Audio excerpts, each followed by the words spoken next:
Hello and welcome to the Slumberous Sloth Book Nook, a podcast about all things books, publishing and more. My name is Emma and today my guest is Muneera Mun.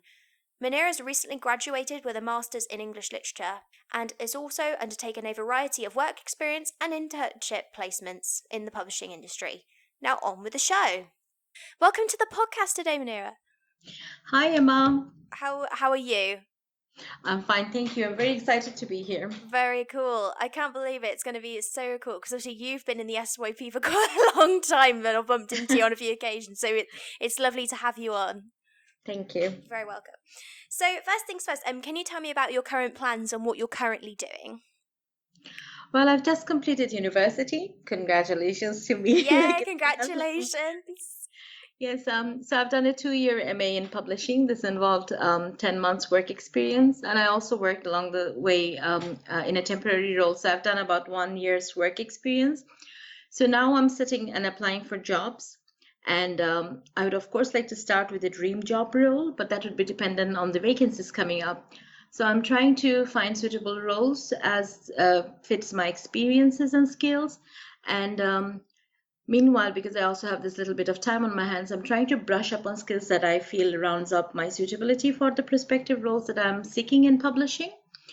And of course, I'm still following everything that's happening in publishing, and I'm trying to keep in touch with everybody that I've met over this last 2 years, and therefore keep my visibility going. Yeah, of course, because obviously you're quite active online, aren't you? You're quite active on Twitter and you're quite active also on social media. So you're saying it's just keeping up with the latest, what's going on, what books are coming out, what events are going on. I said it's really important if you want to get into publishing, would you say? Yes, it is. To be very honest, it's like in every sector, in many ways, it's an ongoing task to keep abreast with everything that's happening. And like we always say, knowledge is power. The more knowledge we have about a particular industry or a sector, the more we can contribute to it because we understand its workings better.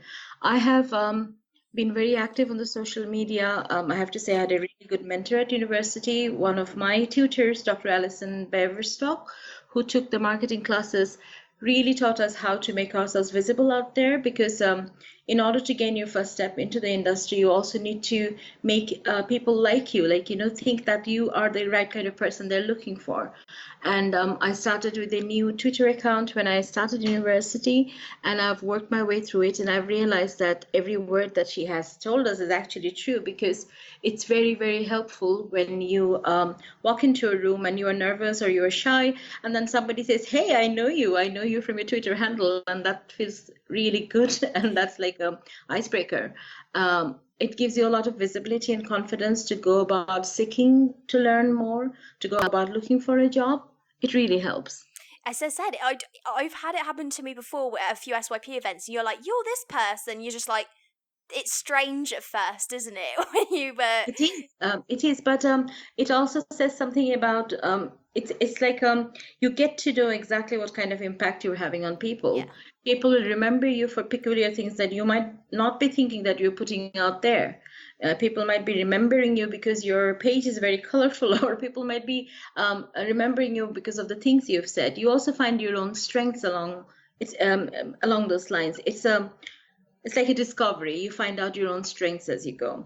And of course, it helps to have that on your side when you're looking for a job, even when you're looking for a work experience, because when you say that you're looking for an experience, there'll be a couple of people who will turn around and say, well, that's the kind of person I'm looking for. Or someone is looking for a work experience person, and you're the kind of person that they would recommend to them. It really helps. Yeah, of course. I said every experience when you're learning skills, because you're also learning, as you said, skills through it as well, like, kind of marketing skills or, just sort of promotional skills. I said it's just incredible now what you can learn from just as simple as Twitter. It's just there's so much, isn't there, that you can do?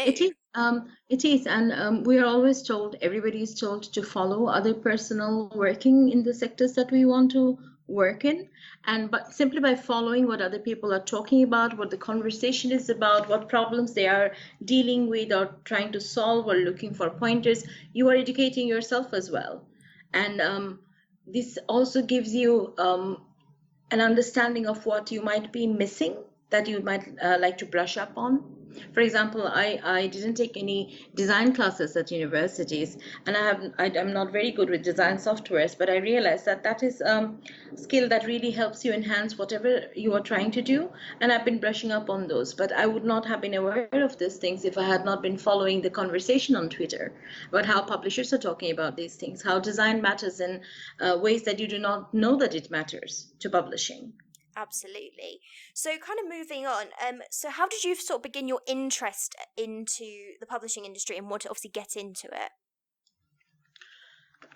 If I'm not going to talk about my childhood, because I home published my first book when I was 7 years old. I encouraged everybody to read it, whoever stepped into the house. But if I don't go back there, like everyone else who loves books, a couple of years ago, I realized that I was spending more time and energy in going to book events, book launches, and anything to do with publishing. And it just took a moment to realize or to click that, well, I should be working here if I really am enjoying and putting so much energy into it, right?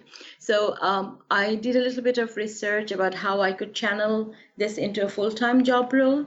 And I thought, because I'm not a fresh graduate coming and looking for a job, and publishing is a really crowded area, it's actually a very competitive place. I decided to go back to university and get the right skills so that, I don't have to struggle a lot to get into the industry. So I also researched some university courses and found the one that I felt was the best fit for me. And I started doing the things that I was learning. I started networking more. I started writing more. I started tweeting more, or spending more time on social media, getting involved in conversations about books. And this is how I formally rolled myself into this place. Yeah, of course. Because I said you kind of develop it as an interest, because even though obviously I went to uni a couple of years after sort of everybody else went at 18, but even though I'm only like, feel a few years sort of older than some of the other kids and stuff, it's like, it's strange, but I feel like going to university a little bit older kind of helped like me to understand where I wanted to go with my I degree.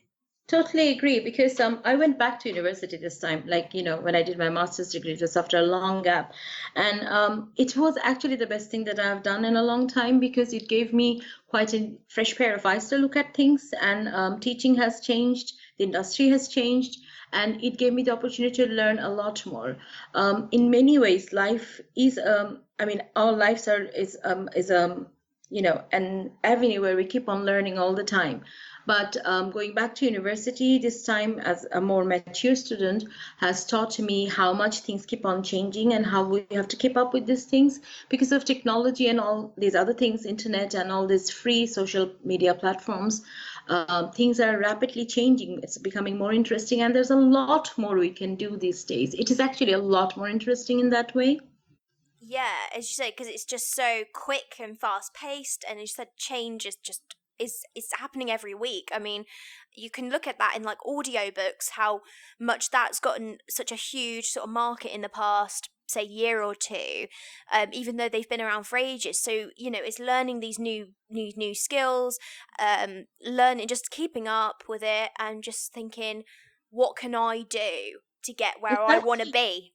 Exactly. And in the past, like, when my mom used to say, like, they had to wait for their morning newspaper to learn about what's happened, we don't have to wait for such a long time, like, whatever changes are happening, they're happening rapidly, but they're also available for us to learn because they are all around us. They're on the internet, and much of this information is for free. We just have to seek it out. Yeah, of course. So, obviously, I know you've done quite a few sort of work experience placements and internships. What advice would you give to people that sort of want to start getting into work experience, on how to start looking for it and getting into those particular areas? I would suggest primarily two things that I think are really important: research and apply. Don't be shy about applying. Do not be shy at all. There are all the traditional standard things to do that everyone will tell you. Use Twitter, follow publishing companies, follow publishing personnel, follow all these organizations like Society of Young Publishers, Book Machine, networking groups like Borough Book Bash. follow their activities, go and attend those activities and get as much information about publishing as possible in order to be able to know where you can apply for work experience or what you really want to do, because that's also something that needs figuring out. Go and meet people, network with people, and create a visibility for yourself, because when you're applying for positions, the visibility actually often helps. Larger companies have set internship programs like HarperCollins, which has got HarperCollins and Hachette and Penguin Random House. PRH actually has 2-week internships, which is run on a regular basis. But then there are lots of other companies who do not run internships on a regular basis, and where when you make an application, it really helps if they know a little bit about you, because that can only enhance your application. Personally, for me, it worked out really well. Last year, around this time, actually in summer, I was feeling a little bit heartbroken because I had not found the long-term placement that I needed as part of my university course. And I was talking about it on Twitter. I was just talking about it because I was feeling rather heartbroken that day. I wasn't actually looking for work. I wrote something on Twitter and I came back home, like I did some shopping and then I walked back home because, I needed to clear my head. And 4 hours later, when I logged in, I realized there are a couple of hundred people looking for work for me, which was amazing because I did not expect it. I was not able to predict it.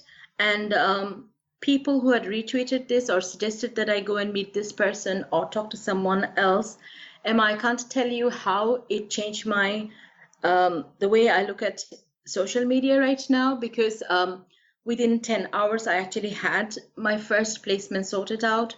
I also got to go and meet a lot of people who said, just come down with your CV, let's talk to you. There was this publisher, a very senior editor, who called me in for an interview, and I was really touched that she took the time out to do this. She asked me to send my CV ahead, had a look at it, and then talked to me for an hour, and then suggested where I could go and look for the kind of things that I was looking for. And she actually suggested my name to various people, and within a couple of days, everything was sorted out. I did find work primarily through Twitter. Now, while this is sounds like a dream come true, it was a dream come true for me. That's not the only way to get work, but it does help. I also got a little bit of negative feedback because I got my work through Twitter, because a couple of people tried to tell me that I was jumping the queue. A couple of people tried to tell me that this is not how you should be looking for work. You should apply the traditional way and wait for your chance. But I would say this very sincerely to everybody: do not be put off when someone does not show any interest to you or says something negative to you. Do not feel rejected, because this is not personal. Everybody has a different way of looking at things. And if this has not been the right fit for you, I would suggest just move on and look somewhere else, because I find nothing wrong in looking for opportunities on the internet. And a lot of other people, hundreds of thousands of people like me in all sectors, actually use social media platforms for that. I found it very beneficial because book people are very, very helpful. It is one of the few industries where everybody really wants to help other people. People come to social networking events to talk about their careers, to help other people try and get into this sector. So you wouldn't meet a kinder bunch of people than in the publishing arena. Do not be shy about it. Never be shy about looking for work. Never be shy about looking for work experience. Never be shy about asking for it. If somebody cannot help you, they will, if somebody cannot help you by giving you a job or offering you work experience, they will suggest that you go somewhere else, and that might be a help. That might be a lead. It is really the kindest industry. It is. It's full of very lovely people, and if you're obviously in a place that you can get to quite easily to get work experience, it's great. But I think definitely what I've sort of learned. I've gone up to London a few times and done some placements with some really lovely people who've obviously said, yeah, great, come on. But as I said, I think also you're learning so much from either doing the work experience or learning online about the industry from other people. So even if you're, say, not doing a placement, you can sort of still learn quite a lot. You can teach yourself some stuff. So as I said, book people are lovely. Especially when you're like, I'm not quite sure, I can't get here, and they're like, well, you could try this or you could try this. Exactly. And attending this sort of places, like going and asking questions, also means that you make friendships. And the best thing about these friendships is that all these people will be working in the industry. So you'll have friends in the industry, colleagues in the industry who are actually friends.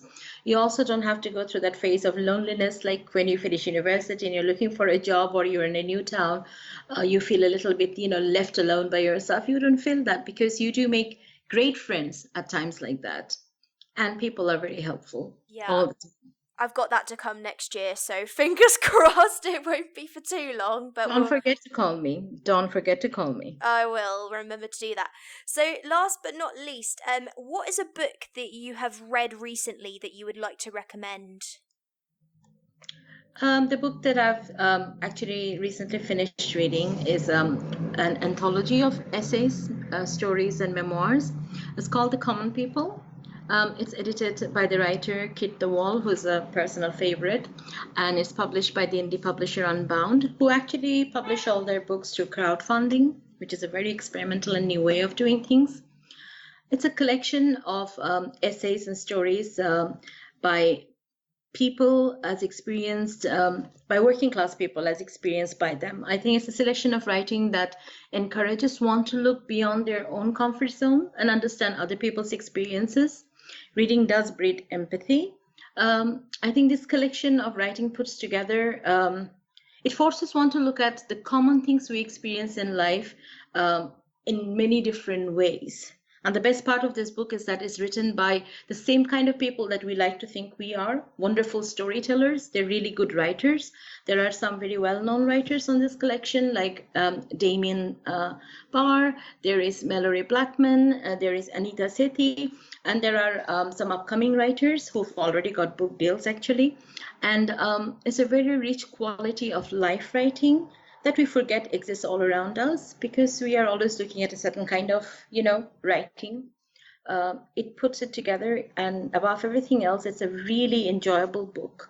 It forces you to look outside your comfort zone, and then you realize that it's not really very different from you. It's just another person's experience.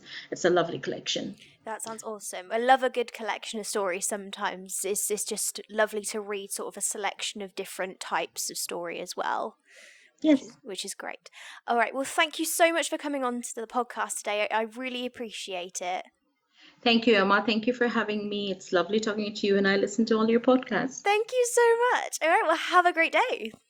Thank you. Bye-bye. Bye.